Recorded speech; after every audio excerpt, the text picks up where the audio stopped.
Oh, hey, good morning, everybody. You're watching Rebel Roundup, our daily news and opinion show. I am your regular host, Sheila Gunn, and I'm joined by my lovely co-host, acclaimed LGBTQAI plus children's author, and my very best real world best friend, Lise Merle from Regina, Saskatchewan. Lise, how's it going?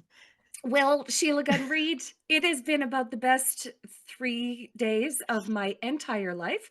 This coincides with my birthday coming up on Saturday Yep. and the Rebel Christmas party, and to say that this has been the best week of my life is not an understatement. All of my dreams came true. Okay, all of them. You guys made an old woman's life dream come true this week. Look, there it is. Buck the Rainbow Unicorn, #1 bestseller on Amazon. It is a darling little book, a charming little book, and one that is necessary and absolutely needed by every kid in the English-speaking world at this moment in time. And we did this, Sheila Gunn Reid. We did this. Darn right we did. Although you did a lot of the heavy lifting, I just sort of nudged it in the right direction.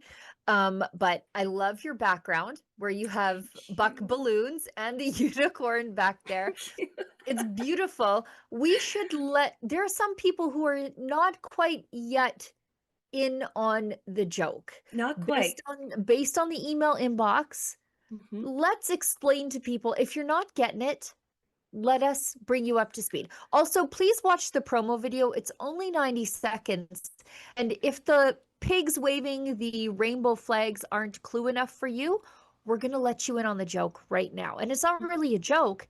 We just wanted to get the book in front of the eyeballs of the right people. And that's not Right. moms like me and Lise. It's the other moms, if you know what I mean. Go ahead, Mhm. Lise. Oh, we designed this book to appeal to a very specific demographic. We wanted when people saw it just on the surface or when they heard the name to go, "Oh, a rainbow, I must have that book." And guess what, guys? It's working. Those people are buying book based on the cover alone. What they don't know is that the messaging inside Buck is so sweet. It is I mean, it is such a good story, and actually, I gotta you know what, I gotta, like, hold myself together because I'm starting to get feedback from people who have read the book and Oh, absolutely love it.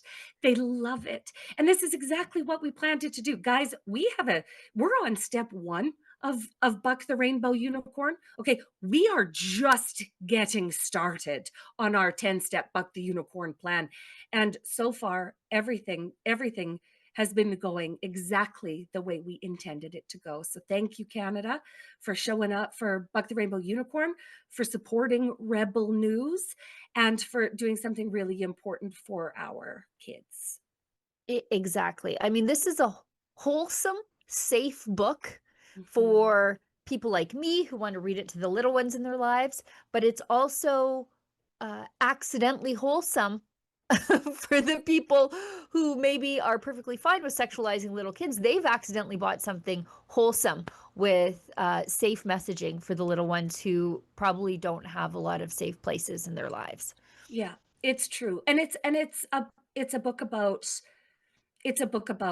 family. It is a book about home and the importance of parents having conversations with their children.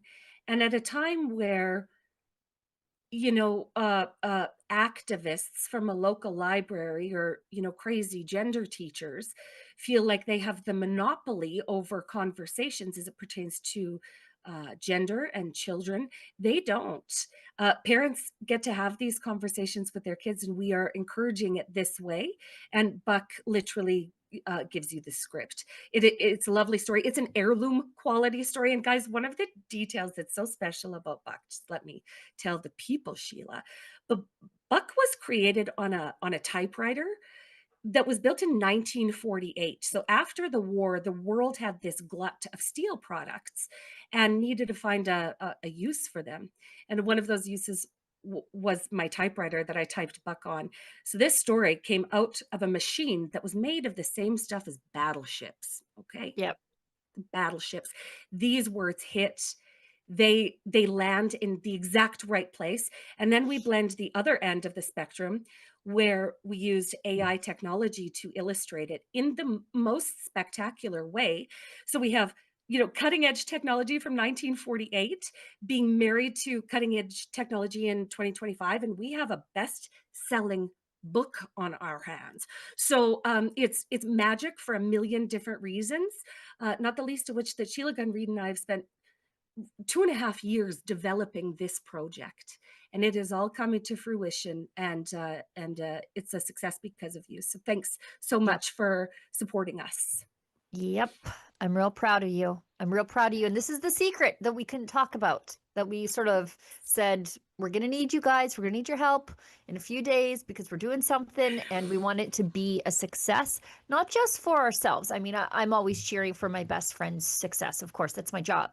That is my job, is to be her number one cheerleader. But I think this makes an important cultural impact, It like nothing we've seen in Canada yet. mm-mm, mm-mm. No, it is meant to change hearts and minds.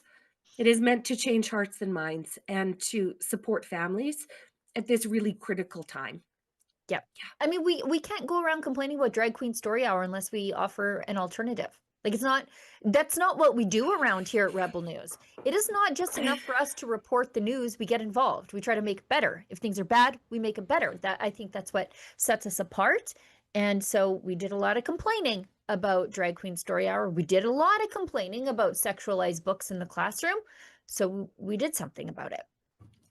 We did a really, really big thing about it, Yeah. guys. So go get the book, bucktherainbowunicorn.com. You can send it as a gift. You can gift wrap it on Amazon for an extra $5, 2-day delivery across the nation of Canada. I would be delighted if one of you would send them to Prime Minister Mark Carney's office. Wouldn't that be the best? It's a nice Oh, little Christmas gift for the Carneys. and one last, I feel like that family could have used it about 15 years ago. Sure could. Um, Yep. yeah. Mhm. One more thing before we move on, and I'm asking the world this as Lisa's best friend. The hate is about to unload on her. And so I'm going to do my best to support Lise, as the federally funded activists in the LGBTQ square come for her, because they certainly will. But uh, if you are able to keep this book, help keep this book at the top of the #1 charts, that is our greatest victory over their viciousness. So anyway, that's all. That's my ask to you this year. All right. Yep, #1. And they can never take that #1 away from you. Never, It's never, mine never. forever. Oh, it turns out I'm the expert on this issue. Why, look, here, I have an Amazon #1 best-selling book. Let's I talk love it. about this. Let's talk about this, everyone. And Yep. yeah, I'm ready for what's coming, and it's worth it. So Yep. let's go, buddies. It is Let's worth go. it. It is worth it. I'll Mhm. tell everybody what we're doing here, and then I'll explain to you why I look nicer than I normally do. Usually, I just sort of phone it in. Just my hair looks the way that it looks, and my face looks the way that it looks, and I usually show up in a hoodie. But Rachel Gilmore reliably informs me that if I don't look sufficiently feminine enough in a bathroom, Pierre Polyev is going to give me a swirly, I think, is how it's going to work. We'll watch that clip after. It's not on the list, but maybe we can find it. Olivia, I'll give you a couple of minutes while I introduce everybody to how they can get involved in the show, both on Rumble, but also on YouTube. So you're watching us on Rumble. Thanks for sticking it out there on a great free speech platform. If you want to support our work, because we'll never take a penny from Mark Carney or any government to do the work that we do around here, you can leave a Rumble rant. That's their paid chat. And I think it democratizes the show, because we'll read it on air. And so it gives you your say in what we're doing around here. If you're watching us over on YouTube, uh, you can leave us a super chat, or if you're watching the recorded version of the show, you can leave a super thanks. So those are the ways that you can support our work while we give you something back, and that is your say on our work and our opinions, because this is a news show, but it is an opinion show as well. So let's get into failed journalist Rachel Gilmore. Man, that girl gets fired so much. What was her last firing? CTV fact Fact checker. checker. Yeah. And CT, she did complain. She had a big complaint about that. She testified at the Status of Women Committee yesterday on Again? anti-feminist, yeah, Again, like, on anti-feminism. do they have no other women that they can call to this committee, or is it just Rachel Gilmore and her friends? Her friend, what did I call them? A couple of dusty old crones. Um, all they do is complain. You can see that their rhetoric is distinctly anti-man. Mm, Like, I don't even think that they're feminist per se, because I've cut a clip where it's very clear that they don't actually care about vulnerable women who are suffering from domestic violence when the statistics were pointed out to them. They just said, well, white men do that, which actually the statistics don't play that out. But yes, she was testifying at the Status of Women Committee on anti-feminist rhetoric. And there was at one point where she talked about like fitness influencers being the gateway drug to, I don't know, getting your insulin right. Like, I don't, I don't know what she was complaining about. She basically said like, if you sort of get into the fitness sphere, where that's where a lot of my algorithm takes me on a lot of days, that is a gateway to anti-feminist violence. hmm. Is Anyway. that right? Yeah, and then she's complained that if you are anti-DEI, it's the stupidest thing ever. Okay. Her entire appearance was DEI. Like, she's there simply because of DEI D at this D at the D DEI committee. uh, DEI is based on a socialist construct, and Right, everywhere socialism has been applied, it's failed. Everywhere right. that DEI has been applied, it's failed. And Rachel Gilmore, a DEI hire, if ever there was one, says what about Yeah. it? DEI She's defending it. witness. Of course she is. Of course she is defending it. Her job is on the line if she can't save it. So let's go, Rachel. Let's Well, hear and what she you have also to say. complained that she was fired because of anti-feminist rhetoric instead of just her generally being bad at everything she does, including Bad articulating takes. her viewpoints.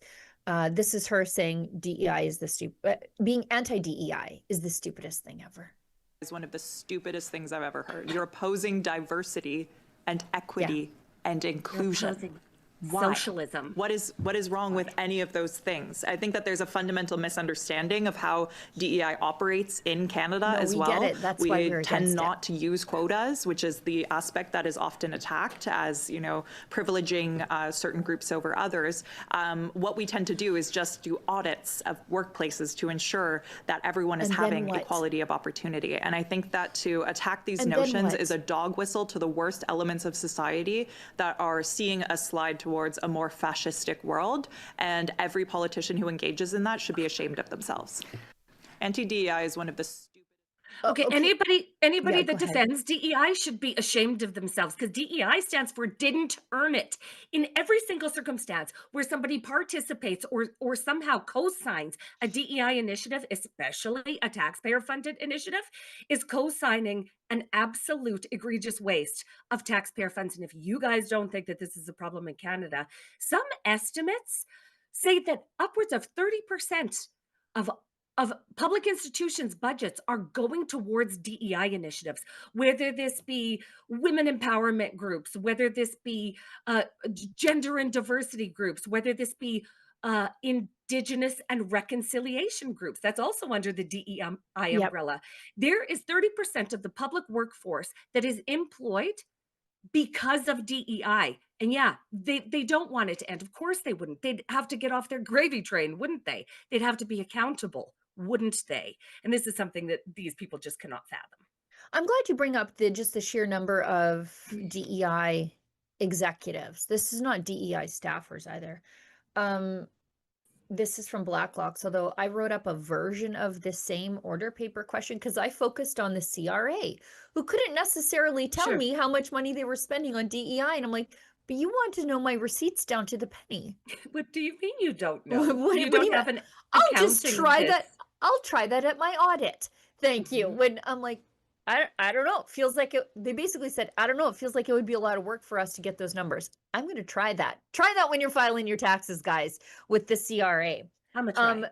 We'll do our best. We'll do our best. Federal departments last year assigned almost 600 employees to promoting diversity, equity, and inclusion, records show. Cabinet acknowledged the figure, however, was incomplete since numerous departments declined to report how many managers worked on representation goals. So this is just like a snippet. Oh, a tiny, tiny fraction Like the of the Department number of that are actually doing this work. Yeah. So, and it's major parts of the government didn't give the numbers. So the RCMP, Department of Health, Justice, Natural Resources, Public Works, Environment, and Immigration. And Foreign Affairs actually said there were just too many of them to count. That is a deadweight bureaucracy that must be cut off. The end. DEI or DEI related in a public institution, the government should be defunding everything to do with DEI. Okay, if you have it in your job description, if it's part of your scope of work, DEI work, away you go. You're dead weight. Bye, gone. Don't need you. You don't contribute to the mandates of any of these organizations. You're wondering how organizations lost their public trust over the years? Trust in public institutions went down as acceptance of DEI went up. Right. So there's a direct correlation. Right, because you feel like everyone you're talking to on the other end of the line at the CRA is not there because they actually understand how a calculator works, but rather they're there to meet some sort of quota. Yeah. And when Rachel Gilmore says, we don't actually do quotas, we do audits. Yeah, but then what do you do with the audits? You look at it and you say, we didn't check enough boxes here. Let's adjust our hiring protocols. Sheila, You're not auditing for no reason. So I'm actually digging into this on the Saskatchewan side because I am absolutely on fire with the amount of money that our public institutions are spending on DEI. And so what they do with those audit numbers. So once a year, along comes your public institution in Saskatchewan. It could be, SaskTel or Sask Power or Sask Energy. And they say to the employees, take this survey. So the employees take the survey, 15 or so questions, just takes a couple minutes. And then what they do is they aggregate the results and submit them for phony diversity awards that they then use as a HR tactic, as a recruiting tool to recruit more DEI people. So just for instance, don't you want to work for us? Don't you want to work for us? We employ an acclaimed LGBTQ plus children's author. Yes. I'm a diversity hire, guys. I'm a diversity hire. But what they've actually shown me without telling me, because they do not want you to know how much money is being spent on DEI, but what they will do is brag about how long they've been doing it. So one Saskatchewan institution is out loud and proud on the internet being like, for 17 years in a row, we've been voted one of the most diverse workplaces in Canada. It's like, thanks, guys. Now you're giving me an idea of how long you haven't been doing your jobs. Right. Thanks so much. Like the waste over 17 years, incalculable. And all of this has to be defunded, all of it. And it could be solved just like that. Just like that. Snip, snip, guys. Snip, snip. Oh, by the way, I ran into our mutual friend Chris a couple of days ago, and he said to remind you that he watches the show quite frequently and enjoys our content. Chris, babe, I miss you, and I can't wait to see you next. I'm delighted that you're watching the show and that you're keeping up with us, girls. It's just awesome. Okay, let's get into more of Rachel Gilmore's craziness. I'm not going to go into her full 6-minute statement about what's wrong with men. I think the fact that it's just too much. And I watched it and I was thinking, imagine being her boyfriend. Just imagine being her boyfriend, her brother, her dad. Just an insufferable woman. But we can go into this video of her describing why, I guess, according to her, there's an anti-feminist ideology experiencing a resurgence. I think that phone call's coming from inside the house. Like, if you listen to her talk, it'll turn you off women for a while. It worked on me. I was like, I'm not sure I like us anymore. Anyway, let's watch. The reason that I wanted to share this study and these anecdotes is because it gave me a very chilling, overarching realization. which is that these testimonies from teachers are akin to if you were standing on a beach and the water suddenly receded very quickly and very significantly. When that happens, it's an early warning sign of a tsunami. And that's how I felt about that study, because these boys are young right now. They're saying and doing these things in classrooms, but they're going to grow up and they're going to bring these ideologies into the broader world. That's why I am so glad that you're studying this issue of anti-feminist ideology, as thanks to a confluence of factors, including the advent of social media, incompetent moderation from tech giants, and manosphere influencers' creation of soft entry points for a more radical ideology. Academics I've spoken to have said that anti-feminist ideology is experiencing a resurgence because, unfortunately, it is nothing new. Go ahead. Rachel, honey, okay. First of all, the problem is you. You are the problem.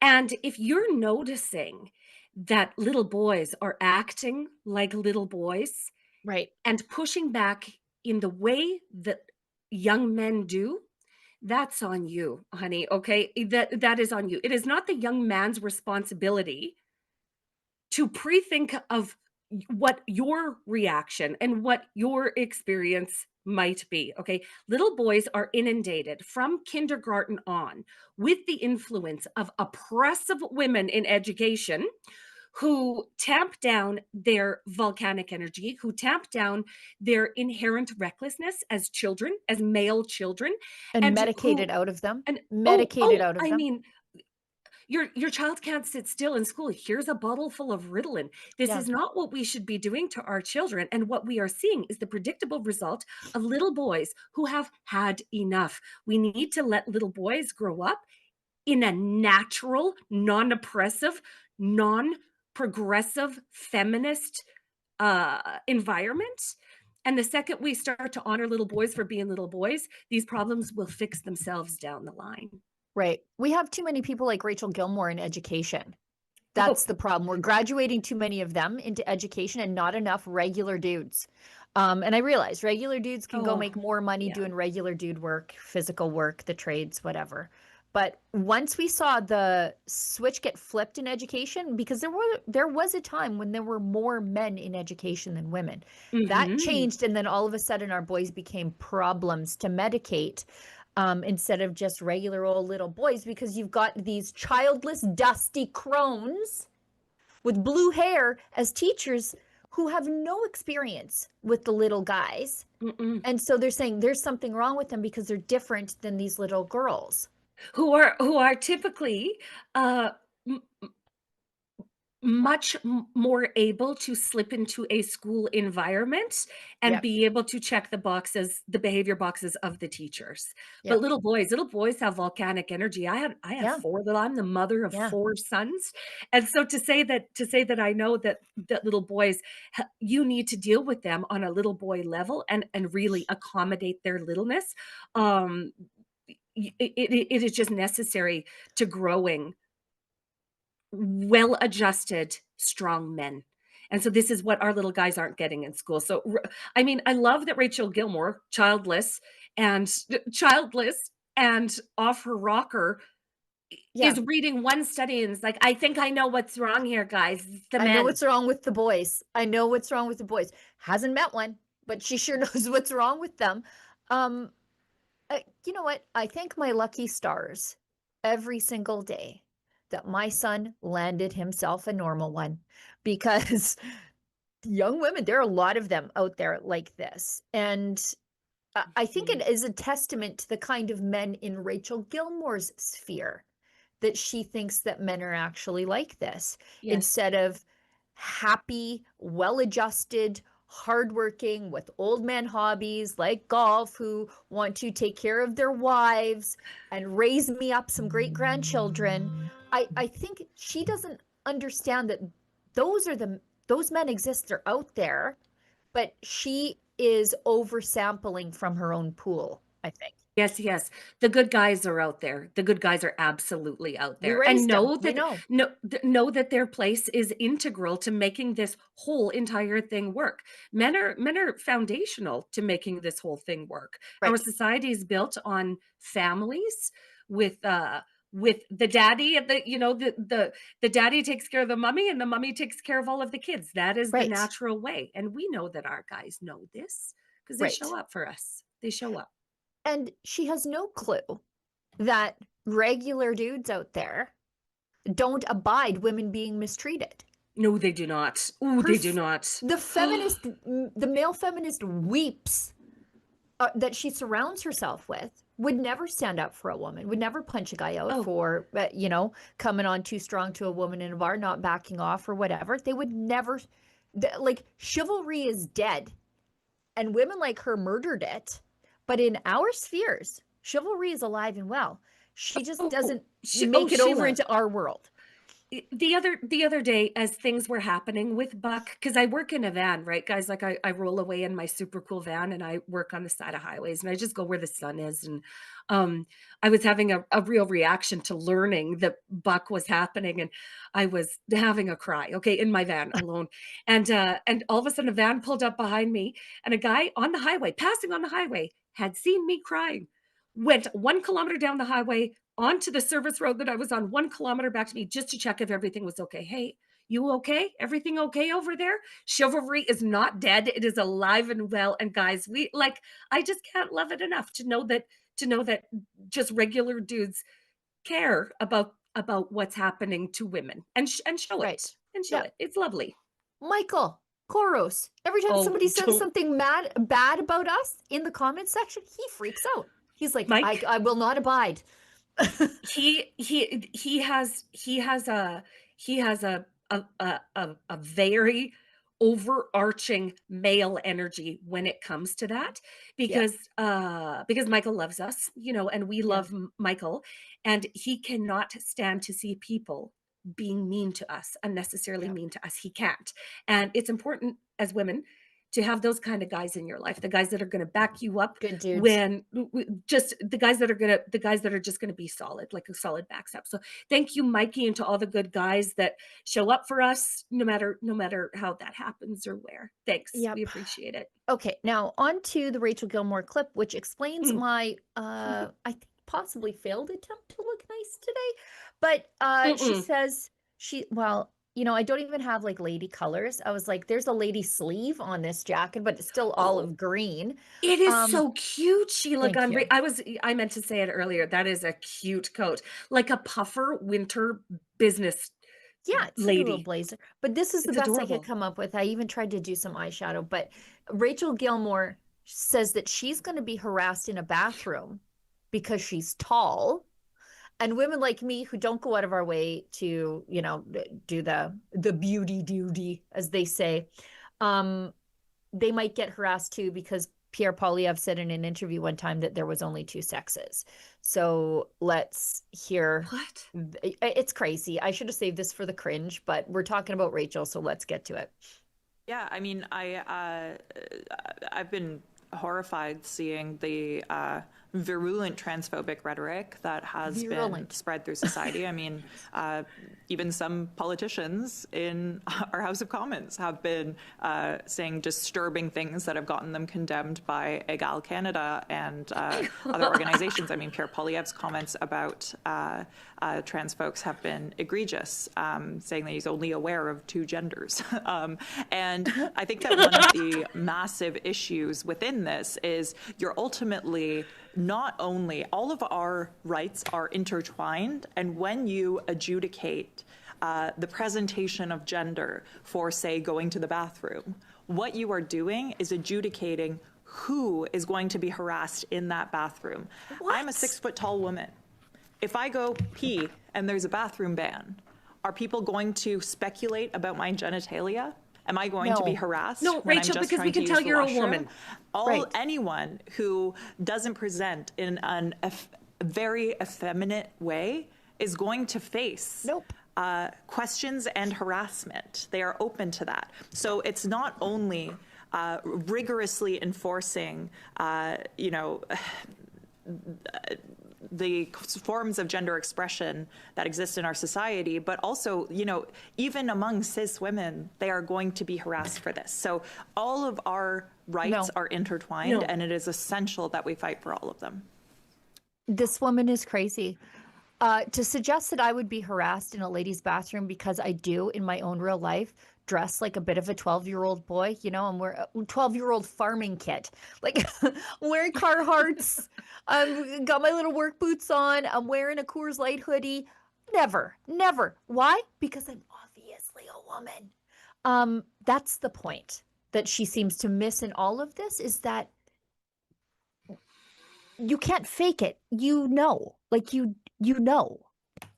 Humans have an innate ability, honed over millions of years of evolution, to be able to tell the difference between a man or a woman. The ceiling of which is so high that it is almost untrickable. Okay, we are designed to be able to identify who is a man and who is a woman. And what Rachel does not seem to be able to understand here, to be able to grasp with all of her virulent, Virulent? I think it's virulent, right? People in the House of Commons have said that there is only two genders. Okay, what Rachel is missing is that it is not the responsibility of women to onboard the mental delusions of men in our intimate spaces. Okay, that you believe you're a woman is your belief, but you are not, because you are a man. Everybody knows it, especially women in intimate spaces. The only example I can give you is the first time I walked into a bathroom, went into a stall, came out, and there was a full-grown man in a dress there. And I cannot tell you the ways in which that unsettled me instantaneously. Okay, men are not to be in women's intimate spaces, and it is not our responsibility to indulge this. Absolutely not. There are only two genders. There are only two biological sexes. There are men, there are women, and affirming the delusions of people who believe otherwise is not my job. Okay, Rachel, it's not any of our job. So enough of this and your tiny little circle of trans influencers who would feed you this garbage while you betray every woman and every girl in the entire nation of Canada. Like, why they have her there is the Liberals invited her. The Liberals invited her. Now, on the flip side, the Conservatives should be inviting ladies that oppose this sort of anti-male nonsense. Yeah, exactly. How about a fierce family rights advocate, and womanhood absolutist who is also a best-selling author on LGBTQI issues? You know how the TQs are forever saying, learn about trans people. Here. Hi, guess who's the new expert? Guys, I am. Call. No, we've got one. Anyways, my hope is that Pierre Poilievre doesn't kick down the stall door when I'm down at the Farm and Ranch Supply and give me a swirly because I'm not dressed in a ball gown, according to Rachel Gilmore. But we've got another one, because this is where I called her dusty old crone. I'm not even an old crone. Like, if you were an old crone, at least you'd have an excuse for being a crone, but she's a dusty young crone. You gotta work hard to be disastrously uncool and still in your 30s. Like, good, you gotta try hard at that. Yeah, when you're like a late 20s, early 30s, marm, that's something. And you're not, you haven't joined like a religious order for Catholic women. There's no reason why you should be a marm. You should not be. Now this is the part that really got me. And I know we spent a half an hour on this, but this is what, this is where the real things happen in the House of Commons. Question period is theater. All the stuff happens at committee, all the studies, all the things that get adopted into the laws that are passed. Like, because the laws get passed as just a sort of a skeleton, and then it goes to committee, and then they put in all the organs, and then you get the Frankenstein monster of the law trundling out into your life. Rachel Gilmore and her feminist pal, and when you look at this lady, you don't need her to tell you she's a feminist, okay? You don't. You just know. it's everything. It's just, I hate to say the vibe, but the vibes are there. They scoff at the idea that immigrant women from non-Western cultures to Canada are more likely to experience domestic violence. Here's the thing, government data says they do. Immigrant women from non-Western cultures, when they come to Canada, they don't know that there are protections in place for them. Their families don't protect them because they're from the same cultural background. And men and their relationships to women are different in non-Western cultures. We all know that. That's why, when you get places of the world where there's sudden influx of men from other cultures, types of crimes change instantly. You get grooming gangs and things like that. She literally scoffs at it. And you can tell she's indignant that the Conservative MP on the committee is even asking her about this. My concern is that we've studied IPV, and that the rates have gone up 76%. And I know that in my community, I've been approached by several parents who have lost children, women, to this violence. And I understand that we have to educate. We have to prevent. I get that, which is great. I have a son, I have a daughter, and I treat them both equally, and I've treated them that they need to treat everyone, irregardless, with respect. But you're going to get to the point where sometimes in our culture, it doesn't, for example, individuals coming from other cultures don't understand our laws, and they're not being able to protect themselves. We had a witness in here who came from a different culture where men have the opportunity to be the dominant individual. And unfortunately, her family felt that that was okay. The abuse was okay. We need to stop that. So you're talking about education. How do we educate women coming here? I work with a group in York Region where they try and educate them to the law so that they can be better protected. So if we don't educate them before they come here and terrorize our women, how are we going to protect them? I mean, there's plenty of men here who terrorize women. I'm not sure I why we're understand specifically isolating. And I men understand coming that. here I'm and not terrorizing isolating our it. women. I'm not isolating it. Okay. I'm saying that it's something that has to start from the home, that we understand that I'm a mother, and I've always said to my son, you need to treat every individual with the respect that they deserve if you want that respect back. So if we can teach our men that women are just as important as men, then we have a better society. Then we have a more opportunity to be equal. Do you agree? L'affaire, c'est que, comme ma collègue disait... Here's the thing. As my colleague said, the problem doesn't repose upon one social group rather than the others. It's not that immigrant men are more violent than white men. No, but it is the case. We need to give women access to services. Immigrant women don't have access to services.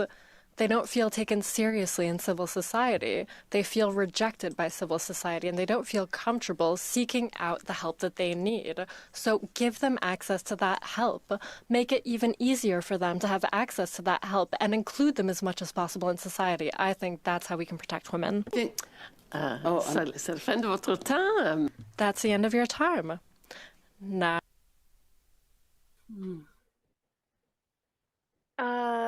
Here. It's even hard to digest this because the statistics do show that immigrant women from non-Western cultures do face higher instances of domestic and, as they say, intimate partner violence. That is just the case. But Rachel Gilmore doesn't actually care about those women. I think she hates white males more than she actually cares about vulnerable women. And I think that's evident in her scoffing. That actually fits. Like, if the shoe fits, wear it, girlfriend. And that's kind of what she's showing, is that on the oppression scale, or sorry, like on the bad guy scale, right? At the very top in Rachel Gilmore's mind are the white men, and right underneath that are all the other men, and all right underneath that are, where the trans women end up in that, I don't know. At the very bottom, they're absolutely not a risk to anybody. But what she's saying here is that she believes that white people are just the problem for everything. White men are just the problem for everything. Whereas I think that history could teach her otherwise. I just, Olivia, and I'm not making this stuff up. Okay, so I sent an accessalliance.ca fact sheet, and it's on intimate partner and domestic violence in newcomer communities. And I think it's on page 2, and we'll go down to the example. So the real world example there on page 2. And I want to note that this is paid for with money from the Public Health Agency of Canada. So if you go there, example, a study of survivors of intimate partner violence in the GTA. 88% were identified as newcomers or immigrants. This is supported by qualitative studies that examine the firsthand experiences of newcomers, community leaders, and service providers. So it is true. And it shows that it's less common for immigrant victims of spousal violence to seek help from crisis centers, crisis lines, police, or court-based victim services. More than half of the incidents go unreported to the police. So these are the women that Rachel Gilmore scoffs at because she actually hates white men more than she hates immigrant abusers of vulnerable women. Isn't that interesting? Prioritizing the immigrant abusers of women. P.S., by the way, all of these women are shielding children at the same time as they're weathering abuse from these monsters, okay? Right.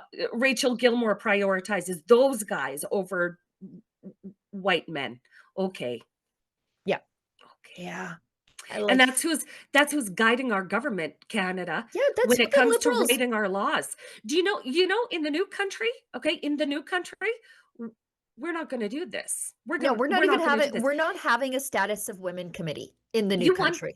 you No, wonder thank you. how they get things so backwards in Ottawa? You wonder how they get things so backwards? That's their expert. They consult with lunatics like this. Right. Okay? This is who they trust to guide the lawmaking process. It is insane. Separation tomorrow, please. Thanks. Yeah. Oh, and I don't want to focus too much on this. We spent 45 minutes on this, or 35 minutes. But she also at one point said, like, the conservative MP on the committee, God love her, she's suffering there, she is, said, well, do you too, feminist wackadoodles, that's me saying it, not the conservative on the panel, do you too support tightening up bail laws to keep these recidivist abusers away from their victims? And they basically say, oh, repeated incarceration is not the problem. Like, putting more people into the system is not the problem. Oh, okay, so we're gonna what? What are we gonna do? Are we, like, these two couldn't figure out how to reconcile their defund the police, all jails are bad mentality with their words are violence, and so we should lock people up for that stuff. They couldn't get those two things to marry in their brains, and it was quite something to watch it in real time.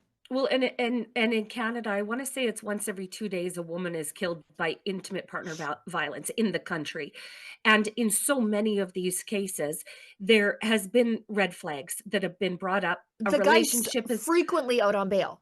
Yes, yeah, a relationship sours, something goes sideways, and there is an intense conflict that puts the women at risk. What we see time and time again is these guys, signing a peace bond saying, I promise not to be a bad guy, and then chasing her down and killing her in the street. Okay, that is what letting these people guide our lawmaking process has done for us, Canada.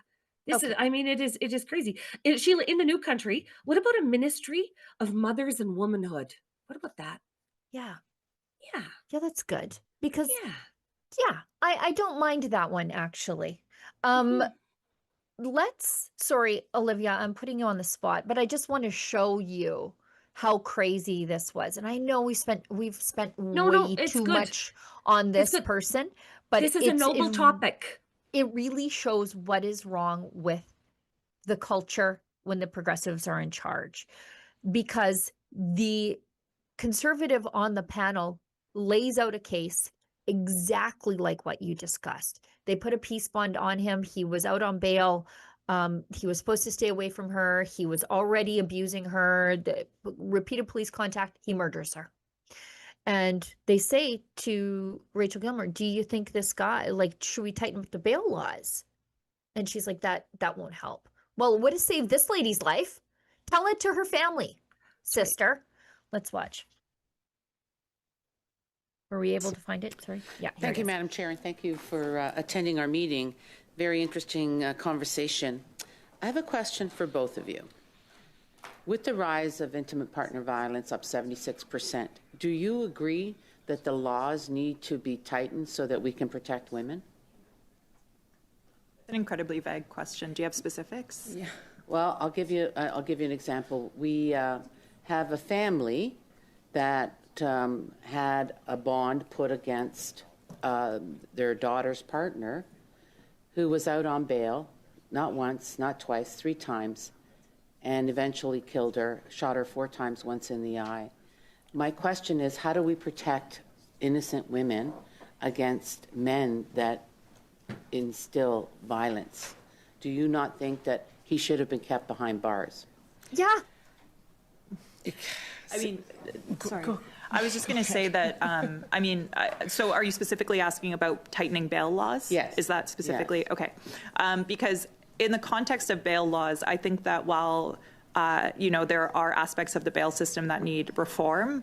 The bail system, currently in Ontario, I don't have the figures handy in my head right now, but my understanding is that there are more legally innocent people currently incarcerated than there are who have gone through the justice system and been found guilty and been incarcerated. So I'm not sure that just putting more people in the carceral system in that respect is necessarily the answer, but there are a lot of people who are more qualified to speak to the aspects of, tightening the bail system or not than me. But I will say that the ways in which it's broken aren't necessarily going to be solved by just, arresting more people and putting more legally innocent people behind bars.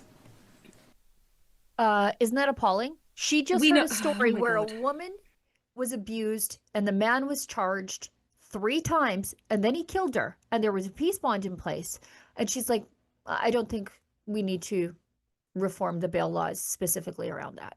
There's a real well-worn path of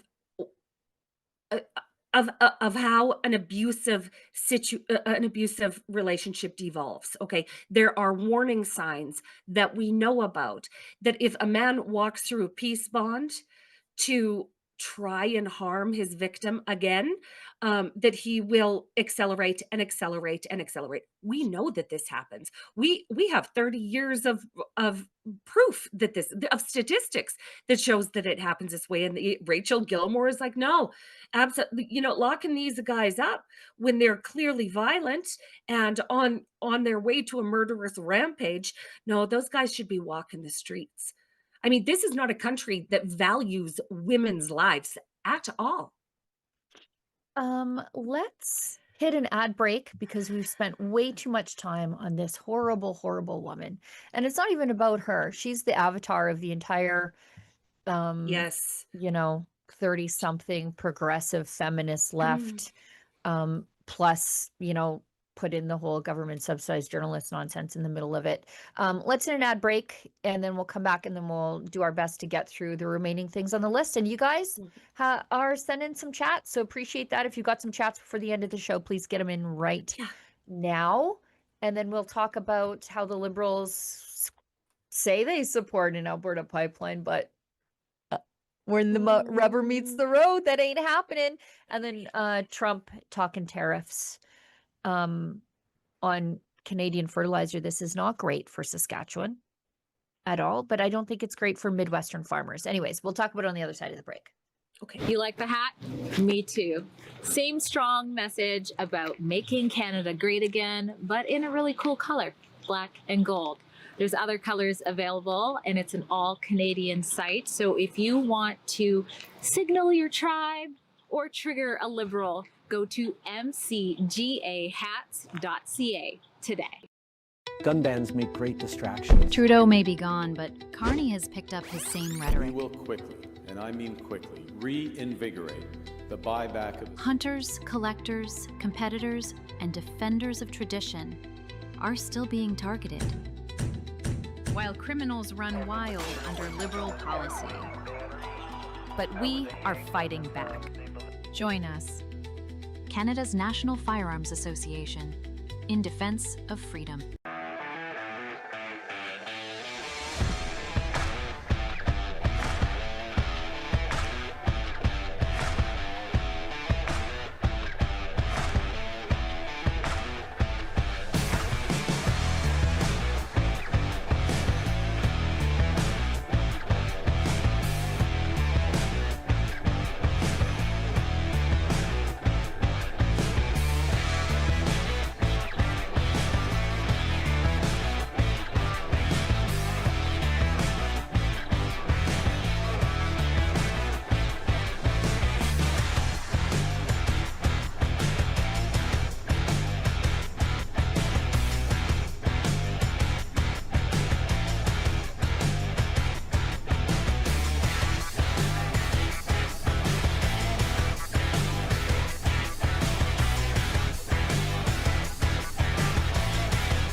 All right.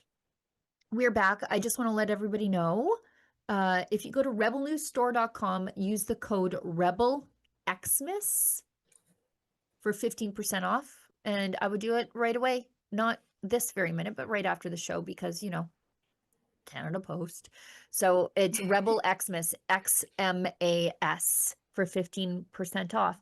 And also just a little bit of housekeeping before we move on. And I know it's unfair to suggest this to people who have tuned in specifically to listen to myself and Lise, but the Rebel News Viewers' Choice Awards are on this year. I'm voting for And you. I'm voting I'm- for Drea. I'm voting for Tamara. I've got a that's the lot of problem. ballots. I've got a lot of That's the ballots that I've got. problem. David Menzies getting 100. Okay. Right. Ezra. Oh, don't. I'm just going to have a ballot printing machine to vote. Okay, guys? So tell us. I know Tell that I us will who know you- it. I don't, it's viewerschoiceawards.ca, I think it is. So you can vote for your favorite rebel. There it Oh, is. We're all on there. Even please take me Lincoln off. and I don't- Efron. You're on there. I don't want to be. Listen, these people do such important work, like really such important work. And I'm the least competitive only child on earth. Okay. I see a competition. I'm like, listen, I want you to win. I want you to win. So I'm just going to hype everybody else. That's my job in this. Oh, Alexa Lavoie has done some incredible work this year, like absolutely off the chart. Efron. Okay. Do you know how I rely on Efron? He is a sturdy dude. Efron Yeah. also gets my vote. Angelica, just a doll, like an absolute doll. Yep. Lincoln J with his, like, listen, there are all of the reasons on earth for you guys to pick your favorite rebel here. I'm not joking where I say that I'd like to be taken off this list. I just don't want anything to, I just want to hype you guys. That's the same for me because it's my job to make sure these guys do a good job, right? And like that their work comes out and looks great and it's something that you guys love and it is compelling. And actually, I don't have to work that hard at it because they do great work and it just requires very little polish and they find all their stories themselves. So I'm not sure I should be on that because I have maternity, I think, over the work that they're producing. I agree. I'm a hype girl for those guys, you know? Yeah. Yeah, I'm a hype girl for those guys. But it, you know, it'll mean the world to whoever wins. And so please get your votes in, guys. The Rebel News crew hustles hard all year long. And to be granted this award by our viewers, the best viewers on planet Earth, I might add, is just incredible. So yeah, go vote. Yeah. And really, my eye is generally on our internal awards that we have at our Christmas party, and they're called the Rebbies. And I have 4 of them sitting over there. And usually they're around my work ethic. And that is what really motivates me. And, you know, when I try to put the bug in everybody's ear, like when it's like, Sheila, you wrote up like 12 news items today and you beat Blacklocks to all those order paper questions and you did a video and a show and you hosted a live stream. I'm like, oh, I'm working for that Rebbe. That Rebbe ain't gonna win itself. Hey, Ezra. He's just the best. That's what No, motivates me. You really do. You really are a get her done kind of girl, and everybody knows Sheila Gunn Reid. Everybody can see it. And I can't wait for the Rebbies this year. I can't actually on yesterday's show. I watched yesterday's show with you and David Menzies. Cried for the whole first half an hour. I mean, I was just a disaster.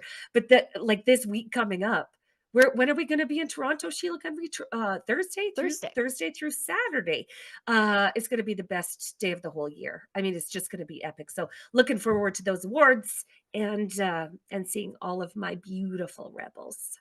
All right, let's get to, I'll see how much of this I can get to. I don't know how quickly Olivia needs the studio for the next thing. The Carney government to vote against the conservative motion for pipeline support. So as I've been saying for, what has it been, 2 weeks now since the MOU was signed? The Memorandum of Understanding between Alberta and Mark Carney, that it wasn't worth the paper that it was written on. Or Memorandum of Underachievement, as Jeffrey Rath likes to call it, yes.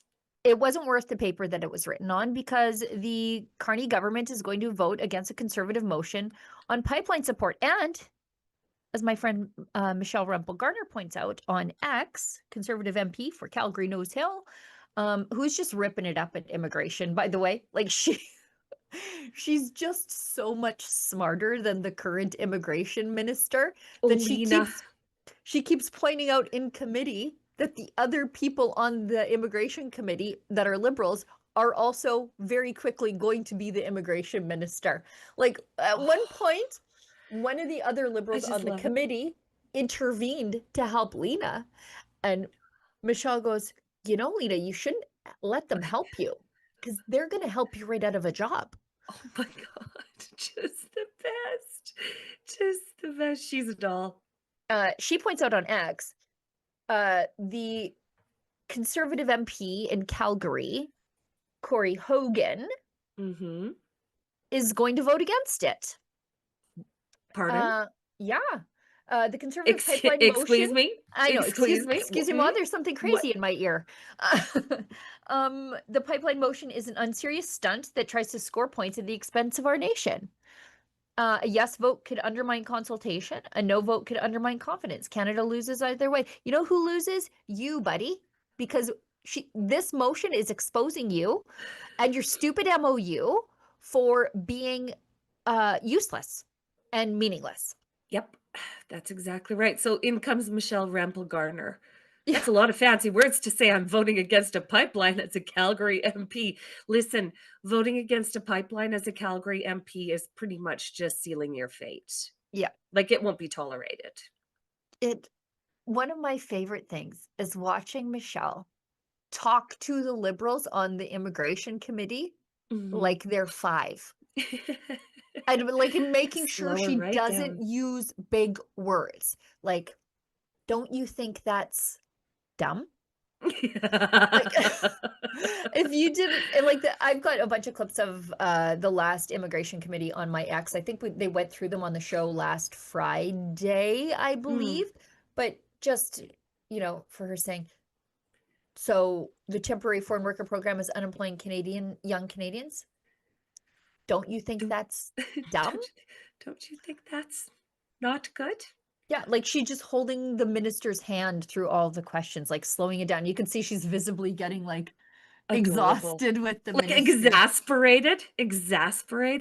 Yeah, just like and like you could tell Michelle was dialing back her mental energy because the woman she was talking to couldn't rise to meet it. Actually, let's show a little bit of this. Maybe let's just listen.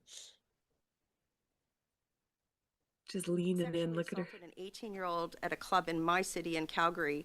He was found guilty, and this judge reduced his sentence because of that provision in that bill you're responsible for. The definition of serious criminality, it doesn't work. I just want to feel like, do you think that's bad? Like, do you think that maybe we should change that so that people who are non-citizens who are convicted of things like sexual assault get auto-deported rather than just kind of sticking around and doing it again, maybe? So we have legislation in front of us, Lena, that will ensure serious crimes get dealt with seriously, Which including legislation? Deportations, the immigration. So even law? the judge in the case said No, go back. Tell me that which law we you're were talking not about. to override the seriousness of the offense. Might be a factor to So you consider, don't know which but law it you will- just said? Absolutely, no, it would not override the offense. I really think you have no idea what you're talking about. It's really sad.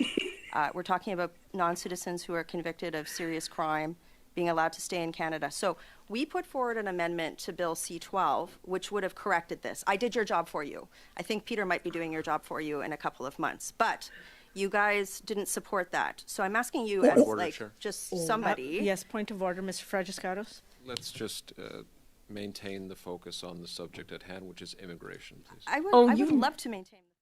You know that they just said something really great when all of a sudden you hear point of order. Point of order. Point of And order. she's like, They have to he's try going to and be shut doing it your down. job right away. Like it's, anyway, They try and I shut cannot, it down. So I good. cannot recommend the immigration committee enough when Michelle is there. It's quite something. Let's keep going on something we've frequently spoken about here. BC to amend the Indigenous Rights Act after a court ruling on mineral claims. So BC's NDP government will amend its landmark reconciliation law. I guess virtue signaling is mugging these people with reality. The Declaration on the Rights of Indigenous People says that's DRIPA. That's the BC version of the UN's UNDRIP. Right. In response to a BC Court of Appeal decision that found the province's mineral claims regime is inconsistent with the requirements of DRIPA. So it passed in 2019, and now all the bad stuff that everybody talked about is happening. The law promised to ensure all provincial statutes and policies align with internationally recognized human rights as spelled out in UNDRIP. Among the commitments enshrined in the UN Declaration is the right of Indigenous people to own, use, and control their traditional lands, territories, and resources, and it sets the standard for free, prior, and informed consent, not consultation, if the Crown wishes to develop those lands and resources. Anyway. It's not good. This is the reality of look. Enjoy signaling. that bed you've made, David Eby. Enjoy it. Look what you've done. All of those land acknowledgements and consistent. Here you are. This is the predictable result of all of that. Well done. So now BC's economic future is in jeopardy because of David Eby's persistent virtue signaling. And this is what everybody in 2019 was saying. Like, critics of this legislation were like, this will result in absolute chaos. And even if you're okay with the chaos, investors aren't. Right? Yeah. Now we've got a Native chief interrupting BC Minister Mike Farnsworth's announcement on the new, good gracious, it's an Indigenous name. It's a new bridge anyway. Oh, the Pattullo. They've renamed a span of the Pattullo to something special that nobody can pronounce. I don't know what a backwards E sounds like. I'm not just joking. Like nobody. Yeah. Anyway. This is the Pattullo Bridge. I want to see it, but I want to see this. Okay. She says, she just gets up, interrupts, and says, your questions don't celebrate the bridge. This offends me. You can talk to Mike another time. Excuse-moi? What? Could you imagine? Anyway, let's watch. My question is about the materials that went into making the bridge. There has been some controversy about the steel in particular that went into making the bridge. Some people have alleged that it caused delays or more added costs, took away jobs from British Columbia workers. Can you please just weigh in on that? Puts her hands on him. Sorry, again. Chief Merle, Gabriel, Common First Nation. I thank you all for coming out, celebrating with our nations, the Musqueam and the Qualan people. We're here to celebrate for our people. This is a first bridge named from our beautiful dear elder. Could you say the word? Qualan has the utmost respect for you. And what is the bridge called? Tell us the bridge. It hurts me. I have to tell you, it hurts me. What? You have them all day. Please keep those questions for a side press conference. We're here to celebrate. It's about the bridge. Please don't take that beautiful. She was asking people nodding in the background. Our dear elder's still here. I'm so glad you honored him while he's here. Look at this guy too, just down there like, well, I guess we're do better as our people. To honor them when they're still here for the work you've done all your life for your people, all our people. You taught my sister Fern. I don't care. What? He's a very. I'd rather know about the steel, to be honest. Yeah, I don't care about her sister. Okay, she goes on and on. Where's the butterfly net?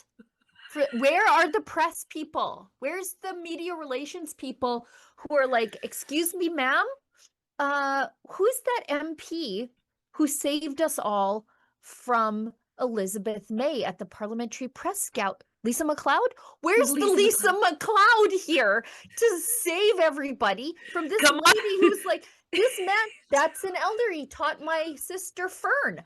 Who cares? We're at a bridge press conference with an unpronounceable name, and this is where the unpronounceable names lead us. To here. You know that auntie Cookham is taking over a press conference. What is happening? I was just gonna say, like, auntie's on fire, right? Where an auntie's just like, and I have something to say right now. Everybody has had one of those aunties at a wedding, okay, who gets up to the microphone, supposed to be giving the toast to the groom, and then it eventually just rambles into that. Oh my God. I can't even believe that. Like, she just sauntered up. Like, she did take control of the press conference. And that minister stood there and took it. I would be like, you know what? I was like, why is he just standing there? But like, listen, it would be at that point where I'd be like, okay, peace. I got other things to do. But he just stands there. I would kick that podium over. If somebody came up, I would let her ramble for 2 seconds. What is with these fancy podiums? The levitating, but watch this. She goes up in the podium, goes, watch. What you gonna what on earth? Like, listen. That's the camera adjusting to was annoying. Yeah, I think they just like cranked the. It looks like the whole podium went down. No, I think that's the tripod going up and down. Oh, maybe the whole podium. Maybe the whole podium did. We must solve this. We must solve this mystery because if that Olivia says it's the podium. I saw the podium, and I saw it on another video we did a couple of weeks ago, and I was like, "Was that a moving podium to adjust for height differences because you can't adjust a microphone?" So listen, their first mistake was lowering that podium for her. Right, okay, right. That gave her the microphones right here. That's permission. Like, well, don't give that. They gave her permission. You keep the podium up here with the guy that's answering the questions about the steel and where the steel came from. Look at and his to be completely weird honest, face. He's like, oh, okay, here we go. I'm just going to tolerate this. It looks like we all look during a land acknowledgement. Look at him. Just look at him like, His soul left his body right about now, and it's just hovering above him. Imagine like this you being do the as a trauma culmination. response. Imagine this being the culmination of your political life, right? Where you get to open this amazing engineering feat with a name of a bridge that we still all don't know. P.S. Okay, Nobody said the name yet. And somebody's wild auntie comes up and steals the mic, and nobody finds out how much it costs or where we got the steel from. This is like so Canada right now. It is so Canada coded. Right. Here it is. You're asking too many questions about the thing we're having the press conference for. How dare you? So I see a guy, he taught my That sister. meant you tell my sister Fern, get her off the microphone. Take the end of one of those umbrellas, put it around her ankle, and yank her out of there. But no, they just let her go on and on and on. Where are the media people? You need What do you know what they need a calf roper is what they need. They need a calf the roper hook. from Get a the rodeo. hook. Just I grew up on a sheep farm. They're called a crook. It's the like staff that a shepherd has, and they actually are useful. You hook the sheep on the neck and then you drag them out of the herd. That's got a real long handle, right? And it's so you can just you know what? pull them back out. It's called the Bo Peep method of not letting your friends talk. They should have Bo Peeped her right out of there. Like, if ever I start going on too long on this show, Sheila, you should just yank at my head off the other side of the screen. It's what friends do, okay? Good friends. I'll send the sheep emoji so you know I'm coming with the crook. It's just the best. Oh you God. guys. My goodness. Okay, last thing, and then we'll do we'll do the chats and we'll get out of here because I think we spent 45 minutes on the cringe. We did, and that's okay. led with the cringe today. We love a cringe. We love a good cringe, an extended cringe. And actually, we'll do one more. The cringe, actually, let's do the Farm Credit Canada thing because this infuriates me. Okay, so first we've got Trump saying that he's going to put very severe tariffs on Canadian fertilizer if needed. Maybe, is this a clip? Maybe I want to show this clip from Reuters. Trump said he will impose severe tariffs on fertilizer from Canada. And they say from Canada, but what they mean is Saskatchewan potash. And he said, we'll put severe tariffs on that, which I don't think is a great idea for Midwestern farmers who rely on that potash. It'll drive up the cost of food in the Midwest too. Yeah. But and just like your food affordability in the United States is an issue right now, not as severe as it is in Canada, but it is an issue. And Trump is going to have to eat that if prices go up at the grocery store, because prices under Joe Biden with the rampant inflation at the grocery store went through the roof, right? Trump got them back down.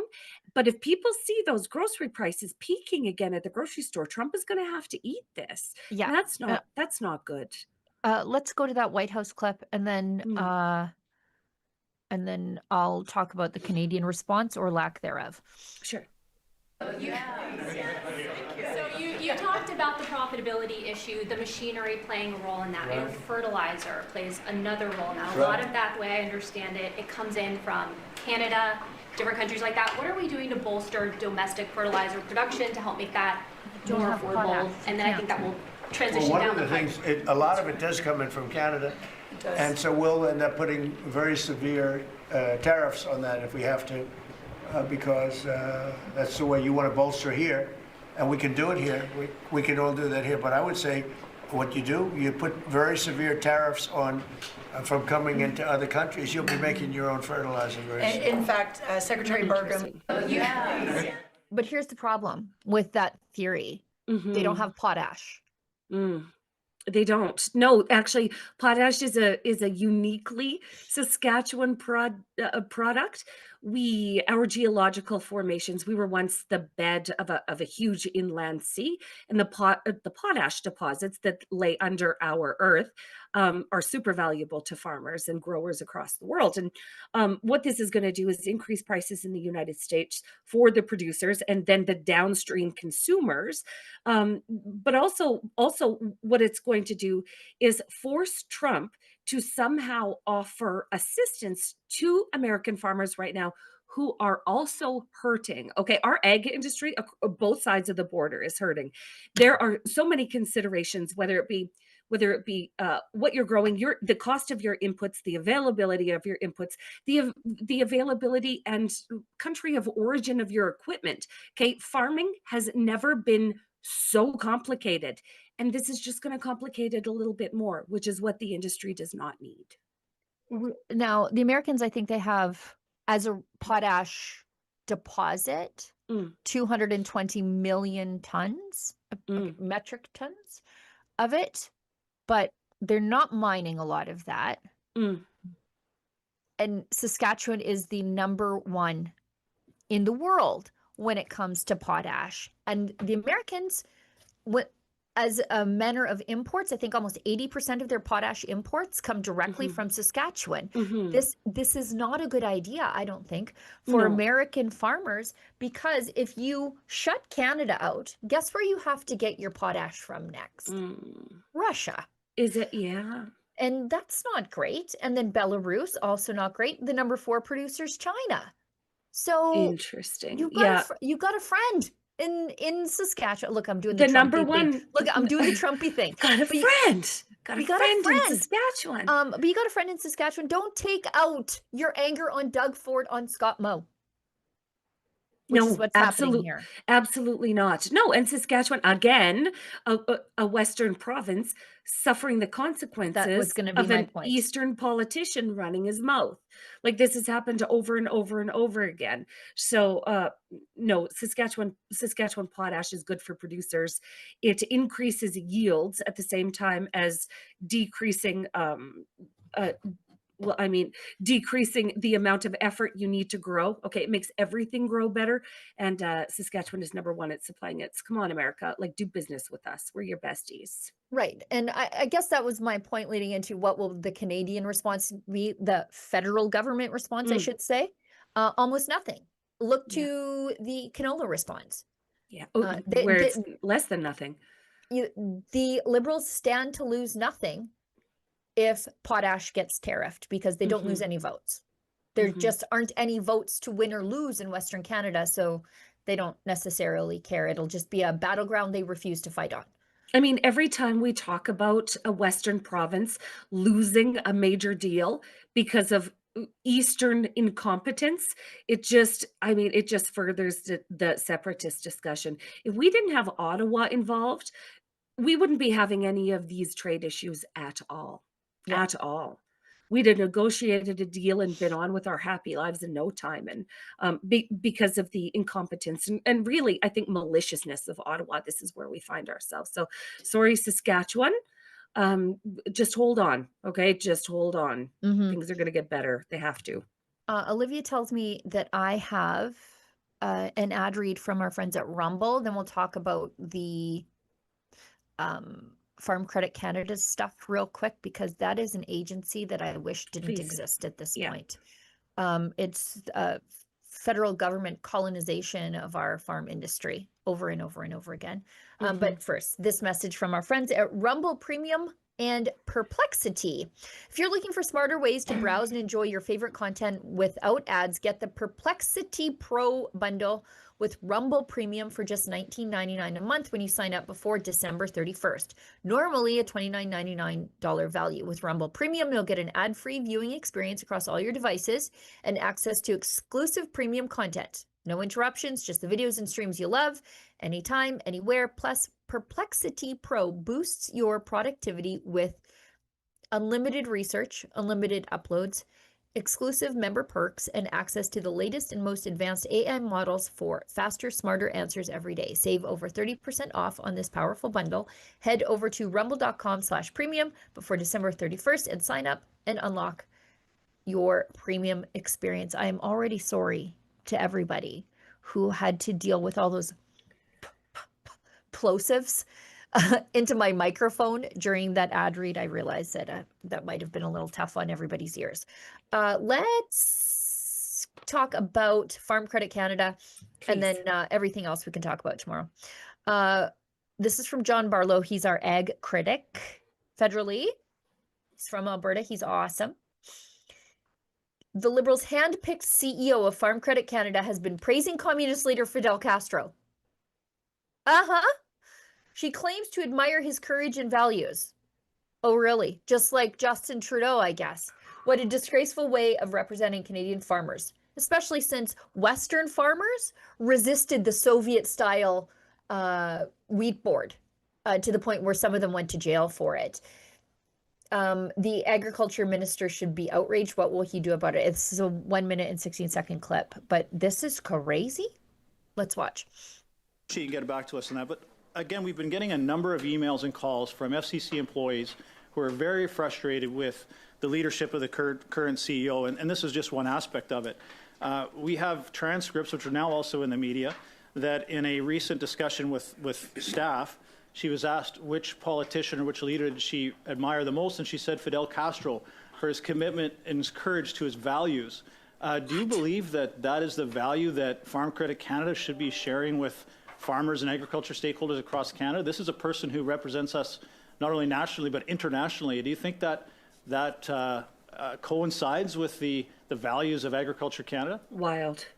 No, and I think certainly. Well, will there be repercussions to the CEO of FCC? Well, again, I think the full story has to come from fruition, and to make a statement on it without knowing all the details would be unfair to the general always public, do the that. farmers They that are always do involved that, in yeah. FCC and the administration. But I will say this, that FCC plays a vital role in the success of farmers across this country. So I want to ensure that everything we do is we're doing the right thing with the farmers and producers first. And we'll certainly look into the administration accusations. Thank you. Okay. One of my favorite X accounts is Bushels Per Acre. He posts under the handle BUPERAC, and he says the CEO of Farm Credit Canada thinks Fidel Castro is a hero. The guy who in 1970 made all of Cuba grow sugarcane to pay off the USSR debt and then faced a famine because no one grew food, or when he imported Canadian Holsteins and they all died in the heat. And this is who the head of Farm Credit Canada is upholding as a hero? What on earth? Farm Credit Canada should just shudder. There are a lot of great local credit unions who provide for financial services for farmers without this political nonsense. Because as we know, during the Freedom Convoy, Farm Credit Canada, which is for those of you who don't know, it's the federal bank for farmers, provides financing and backstops for farmers. It denied people credit and financing if they supported the Freedom Convoy. And it was not that if they participated in the Freedom Convoy, but they would look at your social media accounts, see that you were supportive of the convoy, and then deny you credit and never tell you why. Oh, be done with them. Be gone with them, the lot of them. Push it into the sea. We don't need it. There are great local credit unions all across the prairies who address the needs of farmers in their communities without this liberal political nonsense and supporting genocidal communist states. Yep. No, we don't need this. And we're not going to have it in the new country. In the new country, there will be no Farm Credit Canada. We're just going to have great local credit unions like Bow Valley. Yeah. And what we're going to have is extremely successful farmers.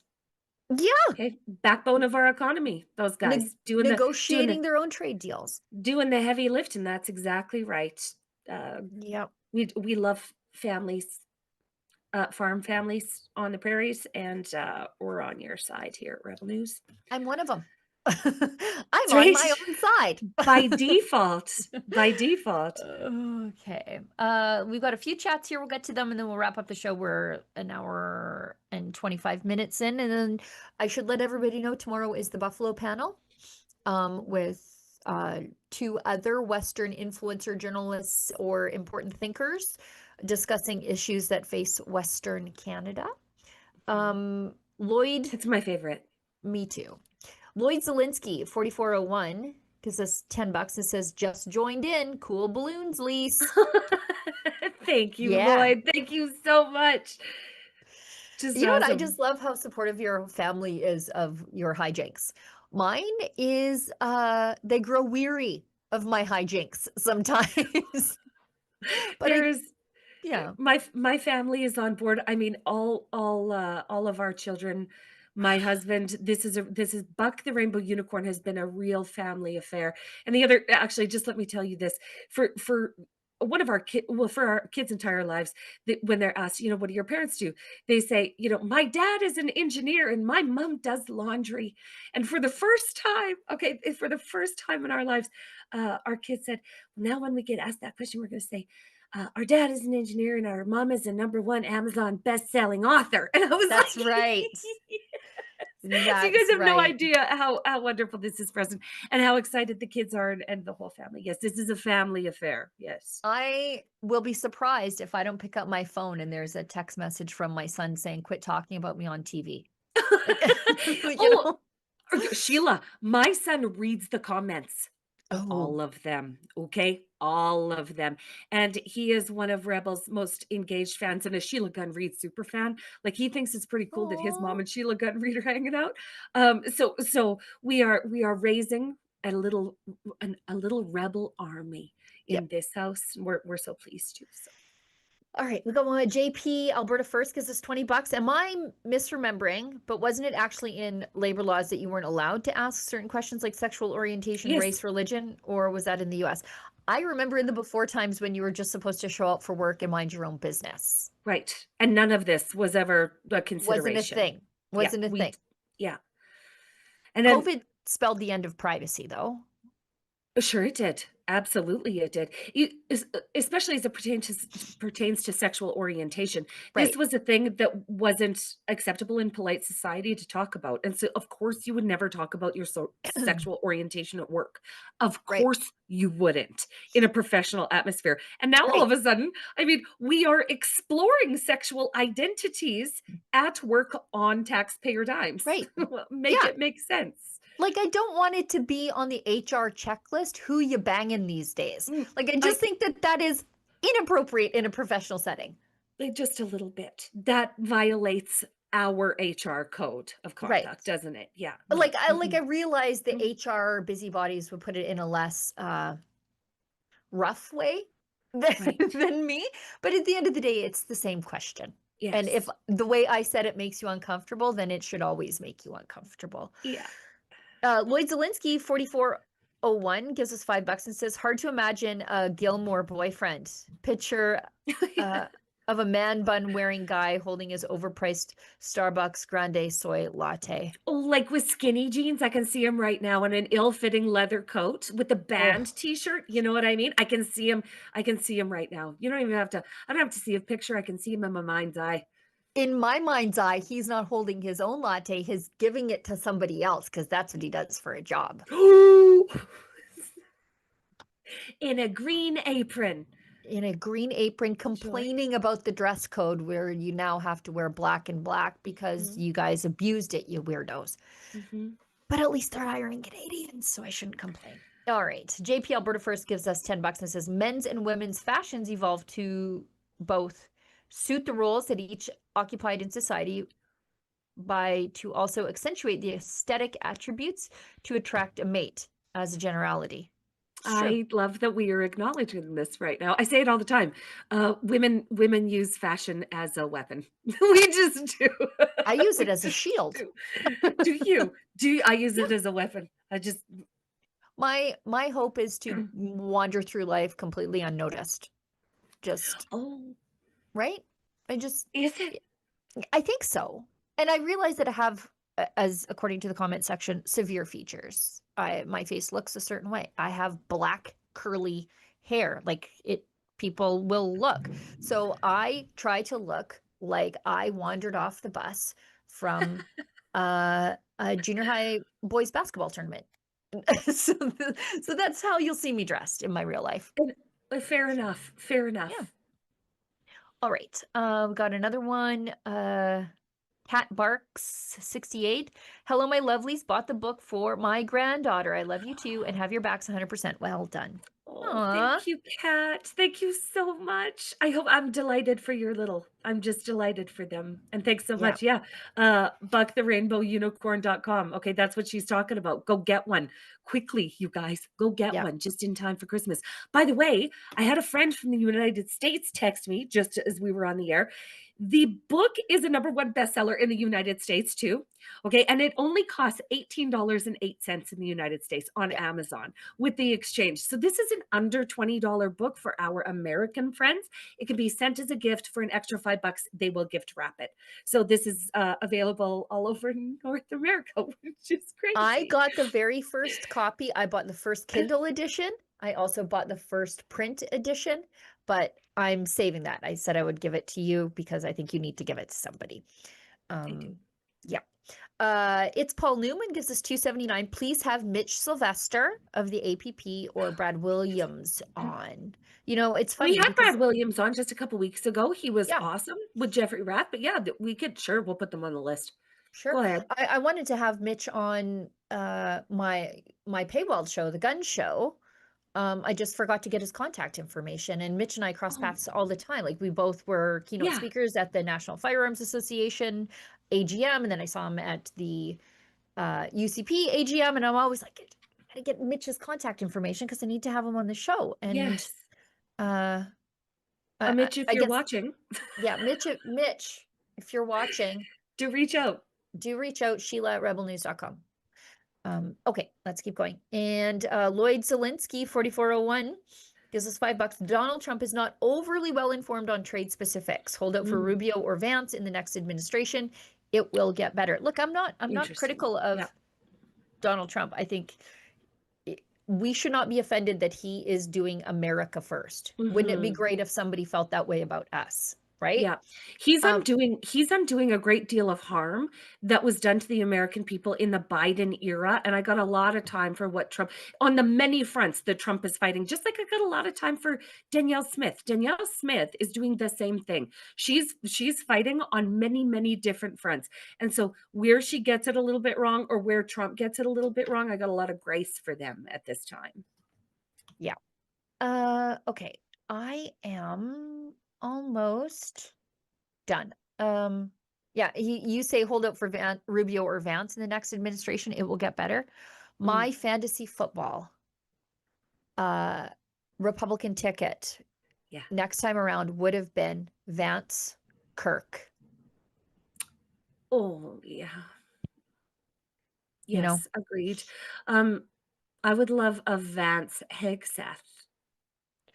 Just because I can't get enough of Pete Hegseth. It's just, I just want to see more of him. The end. What about Vance Nome? Christy Nome? Christy Nome from South Dakota. She's such a Westerner. Like Just she's an always absolute- opening a rodeo. Just an absolute weapon. She Yes. loves shooting coyotes. Oh, I love that. Actually, I really love that And too. she's responsible for all the like ICE deportations and the funness that's happening at Homeland Security. So she's doing a lot of good work, that Christy Nome. Yep, I like that too. I like that too. yeah. Okay. I think that's it. Olivia, are we all wrapped up? Thank you for allowing us to go long. Yeah, thanks, Olivia. All right. Okay, so quick housekeeping. Viewerschoiceawards.ca, vote for your favorite rebel. I won't be offended if it's not me because all those rebels, it's my job to make their work as successful as possible, so it won't hurt my feelings.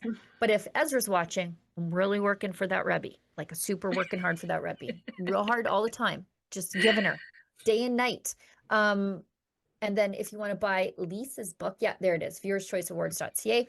And if you want to get your hands on Buck the Magic Unicorn, especially now that most of you are in on Sheila. I don't know why I say that. Buck the Rainbow Unicorn, especially now that you guys are in on the joke. You realize that Buck is told that he's a unicorn, but Buck is just a wonderful horse who's loved by his family. You can get it at bucktherainbowunicorn.com. Let's make it stay at the top of the Amazon bestseller list. #1 bestseller, guys. Let's keep going. Absolutely, we're keeping going. All right. I think that's it. Let's wrap the show. As I said, tomorrow is the Buffalo panel. I don't know who are the panelists. It's always a bit of a happy surprise to me at about 10:51 Mountain Standard Time when I figure out what's going on the show that starts at 11. They are always so good, and we get such great feedback on our Western Wednesdays in the Buffalo panel. This is obviously a glut in the market that we are filling, and we're so happy to do it for you, Western Canada. It is our delight, and I can't wait for tomorrow's show, guys. Great. Olivia, thanks so much for putting the show together and bringing up the stuff that was completely out of sequence. I appreciate you for that. I really put you on the spot today. Lise, thanks so much. Oh, you're welcome. Being my co-host on the show today. We'll see everybody back here, same time, same place tomorrow. And as always, if you find us offensive, maybe don't find us at all. Rebel News reporter. We're having our annual Rebby Awards 2025 edition, and the most exciting category is Viewer's Choice. You get to vote. Who's the best Rebel? Now, I find that an impossible question to answer, like asking which of your own children you love the most, but it is a fun way for our viewers to show our journalists how much they appreciate their work. From our coverage of Mark Carney's election, to the anti-Semitic crime wave across Canada, to the ostrich battle, to fighting for free speech, our journalism has never been more important, and our team of reporters has never been more courageous. Go to www.viewerschoiceawards.ca. Each Rebel News viewer gets just one vote, so cast it wisely. Vote now. We will announce the results on Friday, December 12th. Now, I know it's hard to choose your favorite Rebel. They're all great, but it's in the spirit of friendly competition, and I genuinely want to know what our viewers think. The CBC would never let the public rank their reporters. Go to www.viewerschoiceawards.ca. Vote now, and good luck.